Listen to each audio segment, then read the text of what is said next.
All right.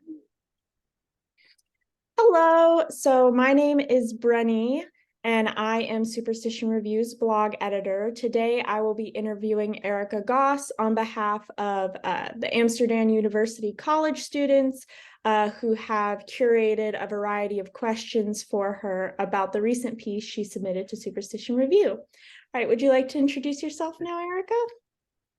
Hi, Brenny. Thank you so much for having me. It's really an honor to be here, and thank you to the students in Amsterdam at the Amsterdam University.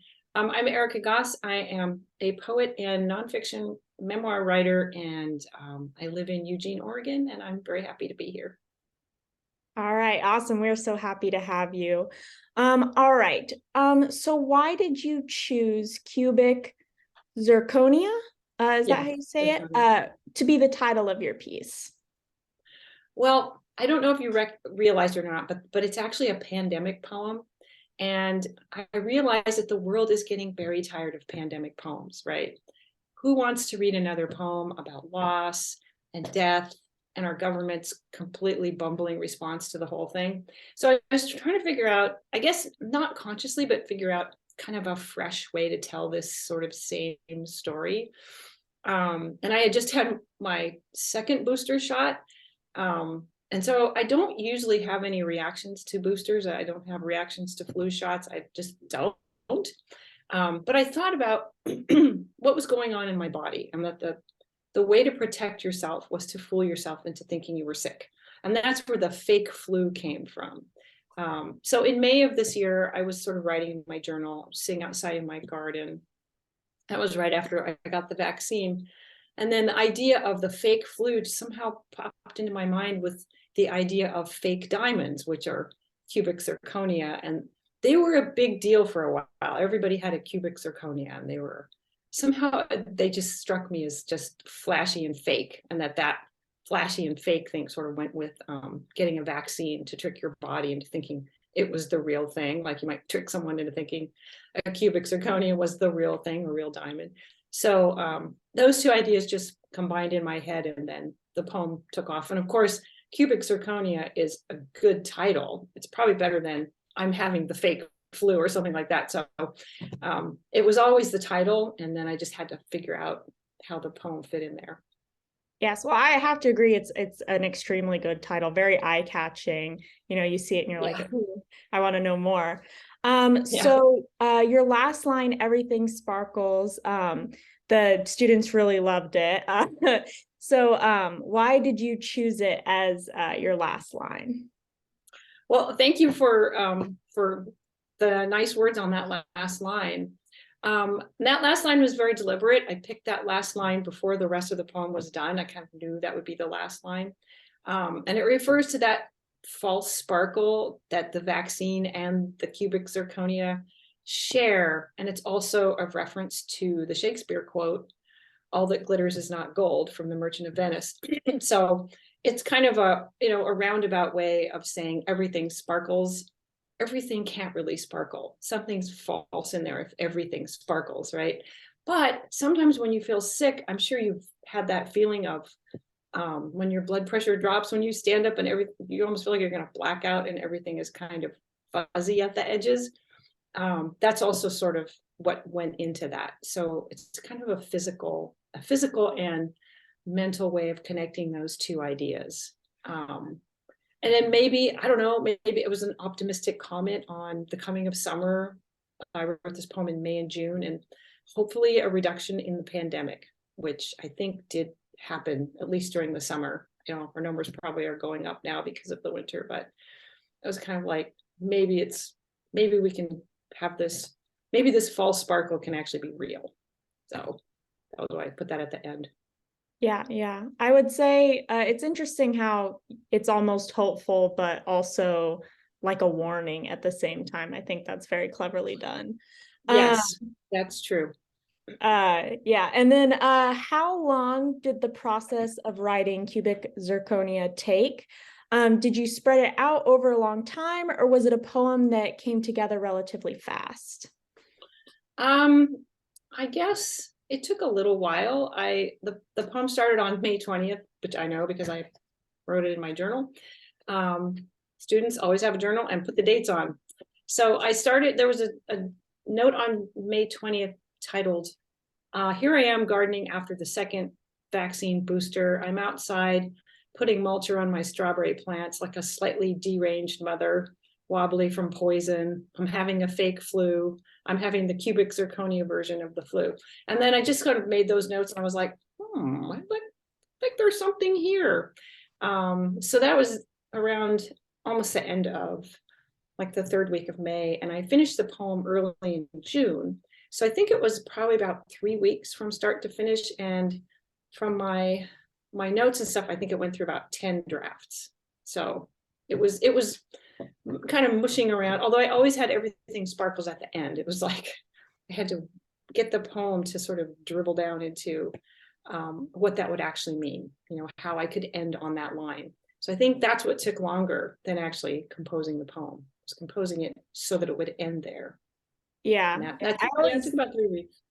I always find it interesting that sometimes those end lines come to you, but not necessarily like the middle ones. Like a lot of people know endings for stories or poems at the beginning, right? Yeah. Yes, that's true. You have to write your way to that ending. And if you really kind of, if you're really depending on that ending, then it really limits how you can write the poem. If you decided to chuck the ending, then you could change it. But I really wanted that to be the ending. So that was tough. Yeah, I think it's a good ending. Thank you. All right. Do you write your poems through personal experience? If so, do you find it hard to put your thoughts into words? You sort of already touched on this with the journal, but maybe if you want to expand. Yeah, all of my poems come from my life. All of my writing comes from my life in one way or another. And I write for poems, I write many, many, many, many words. And the hard part is deciding which words to keep because most of them are removed, right? So in the process of writing a poem, I'll probably get rid of, I don't know, 1,000 words, maybe at some point, if I really count up all the drafts and all the times that I put the word in and took it out again, or I go back and forth with that. But it's a really good question to ask about personal experience. I think some of us writers, especially young writers, have been told falsely that they should not rely on their own personal experience. So that you get these really confusing messages. You'll have some teachers say, write what you know, and then some say, no, don't write what you know. So the thing is that if you want to write about what you don't know, by the time you write about it, you now know it. So it all becomes part of what you know.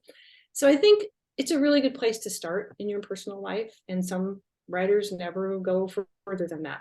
Some move into different topics, different subjects. Some have them kind of thrust upon them.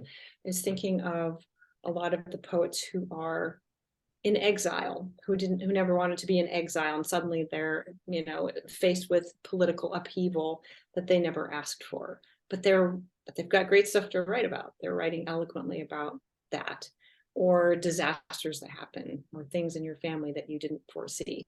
These are not things you could possibly anticipate because you wouldn't want to have them happen. You wouldn't necessarily ask for that stuff.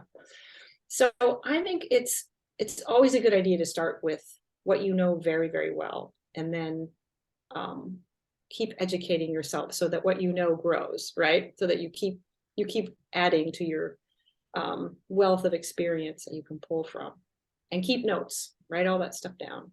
Because I think I read somewhere, Joan Didion, there was an auction with Joan Didion's stuff, and people were looking at her notebooks. I guess they're selling for millions of dollars. And she would keep notes all the time. And there were even some notebooks that were blank that belonged to her that still sold just because they belonged to her. So she didn't get to fill in all the notebooks, but it's a good practice. So then what you know grows, and you know more and more. You never run out of ideas. Yeah, I think that's a good way to never run out of ideas. Yeah, I think that's a good thought. And then how does the process of writing nonfiction differ from the process for, your process for writing poetry? That is a really good story. I look at both of them as ways of telling a story. Sometimes I'll look at a topic and I'll think, I don't know if it's going to be a poem or an essay or a piece of prose. Or an article. I don't know often when I'm looking at a topic. Like sometimes I know right away this will be a poem. Most of my writing starts out as a poem, like even a review or an article. I think I've written almost 100 reviews up to this point, and they almost all start out as question being, how did it feel, right? And to me, that poetry is about how did it feel, and prose is more like what happened. So if I want to tell a story about something that's long and involved and has many chapters and requires research, I'm certainly not going to write that in a poetic form, because I think really long poems lose their energy pretty quickly. And I think people really don't want to have a poem that's longer than, at the absolute most, 500 words. Or, that's to me, that's a long poem. I was looking at how long most of my poems are when you contacted me, and I'm just curious. They're usually around 200 words. That's about it. That's where I run out of gas too as the writer. So if, for example, I'm writing about something that has to do with politics or mental illness, or all the topics that I tend to write about a lot, the environment, if I really want to write a poem, I'm going to look for those, not cubic zirconia moments, but those real diamonds in there that show how a particular event in history or something recently happened affected me or somebody I know. But I'm not going to use the same approach if I want to tell the story of that event, unless I wanted to tell like a whole cycle of poems. And that's something I haven't, attempted yet, but that's possible. Some people are great at writing political poems, and that is not one of my strengths. But writing about topical issues, things like weird things you see in the newspaper, or just an odd fragment that someone says that in passing, those can be really good triggers for poetry. They are not such good triggers for prose, I think, because with prose, I want to tell you a lot more details, and I don't want you, the reader, to have to figure those things out for yourself so much. But with poetry, I am giving you, the reader, a lot more leeway, and I am trusting you to make those connections, because that's what I think poetry does the best, is it stimulates your brain into making connections that I have no idea, that you will make on your own. So that was a little bit long-winded, but I see them as two separate ways of telling a particular story. And I could tell the same story in poetry or prose, but it would be a different experience for the reader, for sure. Yeah, no, I think it's very interesting to see someone who writes both of them, right, and how those processes differ, even for like the same person, right? Yes, Just because they're different. Yeah, forms. Yeah. All right. And then do you ever follow prompts when you write? And how many hours a day would you say you write?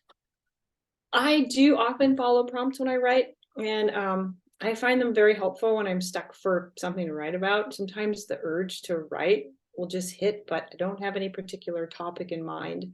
And sometimes those can be the most fun, because I'll do things. I have a friend, another poet friend, and we'll switch off words. Each of us will come up with a few words and we'll just toss them around and then see what happens, because someone said poems are machines made of words, and they're required words to exist, but the relationship can be fairly loose and open to interpretation. So when you have good words, or any words really, you can find a story in those words. You don't even really need to know what it is before. It's like going somewhere without a map. It can be more fun because you can discover things on your own, and you might get lost, but you'll find your way back, hopefully. So prompts are really useful. Like I said, if I'm in the mood, but I don't really have a topic to write about, or if I'm sort of stuck, like it's a way to stave off the writer's block. If I'm feeling stuck, or if I'm feeling like I know the poem is ending too soon, sometimes that happens. It's like, oh, it wrapped up, but I know it's not really done. It's just, my brain jumped to the end and now we're done. Then I'll go through prompt books. I have a lot of them here. And some of them are my tried and true ones, and just kind of read.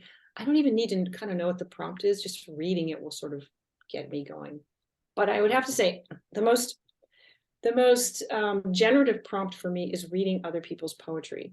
If I'm stuck on a poem, especially, this doesn't work for prose, but this works for poetry. If I'm stuck on a poem, I will just sit down and I'll start reading Shakespeare sonnets, or I'll start reading some poetry by Mary Oliver. It almost doesn't matter as long as it's good poetry. And then I will sort of slowly get over the anxiety that I'm stuck, and those ideas will flow. And the stuff that I write isn't going to sound like Shakespeare or Mary Oliver. It's just that it kind of opened some doors for me, neurologically. How many hours a day do I write? I write anywhere from 1 to 8 hours a day. It depends on the day, but the days where I get a lot of writing done are really good days, and I always feel really great at the end of it. It's like the day is a blank canvas, and I have articles to write, I have reviews, I have an essay I'm working on, and I'm starting to write a book, and I just kind of go, yay, and I can just lose myself in my writing. Sometimes I feel like I've been in a dream all day, and I wake up and I'm like, oh, it's 5 o'clock and I'm awake finally. But most days are not like that. There are days I have teaching to do, or I have other obligations, and sometimes I'm waiting at the doctor's office and I'm scribbling things. In fact, often I'll be writing things in my book. So it kind of depends on, like I said, it depends on the day, but also if you want to be a writer, it's one of those things that you can really fit into all of the little pieces of your day. It would be very hard to fit ice skating, or soccer into like these little bits of time that you find that you have. But you can do something as innocuous as writing. You can do that. And you can even write on your phone, if you want to do it that way. So you can end up with a whole lot of ideas at the end of a busy day if you just pay attention. So, yeah. Yeah. I have to say, young me really took advantage of the Notes app Yeah. on my phone. And then for our next question, do you mind if readers don't fully understand what you try to transmit in a poem? Well, I can't really anticipate what readers will see in my work, but I think it's really exciting and amazing that we all bring this wealth of experience and expectation to any work of art that we encounter. I was really lucky. Last summer, I went to New York City and I went to a bunch of art museums. I was just like, that's what popped into my mind when I read the question. I was just like walking along, looking at photographs and sculptures and art and mixed media and videos and all the stuff that they have. And I was thinking, everybody in this room is seeing something different from what I'm seeing. We're all looking at the same thing, but we're all bringing our own life experience and our own particular biases and lack of biases to these works of art. And I think it's the same with reading, with writing, and with encountering any written work. I also think that readers create the poem when they're reading it. They create that as they are reading it. They're finding things in the work that I didn't even know existed. And sometimes people will tell me that, wow, this poem has reminded me so much of my mom. And it's like, it was about a tree in my backyard. So who knows, right? And that's what's so mysterious and wonderful about sharing your art, which is why I really encourage people to try to get their art out there in any way they can.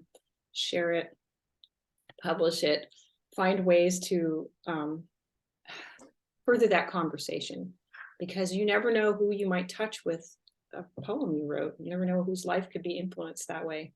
But the gift of connecting with readers is that you don't know what they're going to find in your poem, and that's really exciting, I think. Yeah, I love that response.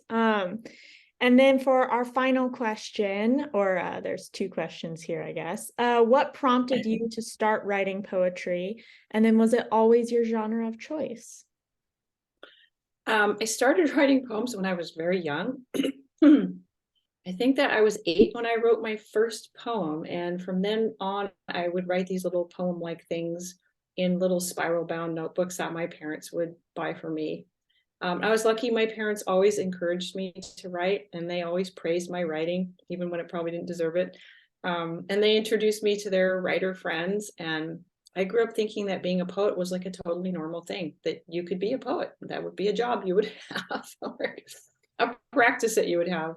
And I saw how my words could move people, and that was kind of exciting and kind of startling. Once I scared my mom to death by writing a poem about death. I think I was 8.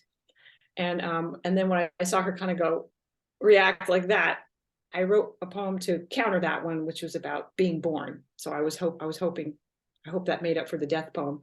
But I think the death poem was inspired by finding a dead bird that had hit the window outside, and I was just looking at it, and it was not moving. And I mean, I didn't feel sad. I just kind of felt curious. Like, what is this about? And the poem was curious. I still have it. It's a very strange little block of words. And I can't believe I wrote that when I was 8. But I think poets are a little odd that way. I'm not sure if it's just a gift or the other thing. But even really young poets look at things differently than other kids, other people. And it kind of can, it teaches you not to talk about things that you know you're going to get a weird look for, but it could kind of put you in a strange corner too. So yeah, I don't know what prompted me, but I know that it was a very strong urge, that it was like, I loved words. I learned how to read when I was really young, and I taught my brother to read when he was really young. And I just loved how words were so important and so amazing. I love fonts. I love big words. I love word stamps, just like the physicality of words. I always did, even as a kid. So essays and memoir, which is the prose that I write, those are both an extension of the poetry writing urge, I guess. And even my reviews, as I mentioned before, those all start out as a form that I would call kind of a prose poem. I do certainly write notes that look like prose, but they feel more to me like that, how did it feel, the kind of impulse that you have in poetry. So I'll ask myself, how did it feel to read this book? How do I feel at the end of it? Do I feel confused? Do I feel anxious? Do I feel like maybe the author has taught me some new thing that I didn't know before, that I didn't know existed? Those are usually the good ones. Do I want to read more by this writer? That's another signal that this was a really good book. And if I don't feel those things, how can I present my experience reading that book in a way that is most open to the reader who might read this book? And not, like we said, we don't know what a reader is going to see in a piece of written work. So they may read my review and they might go, I really want to read that book, whereas I was a little confused. So with essays, I guess I'm looking for that deeper meaning. I'm looking for the motivations in the story, whether it's about me or someone else. But with poetry, it's very clear to me that that is an emotional thing. That is about the emotions of that moment.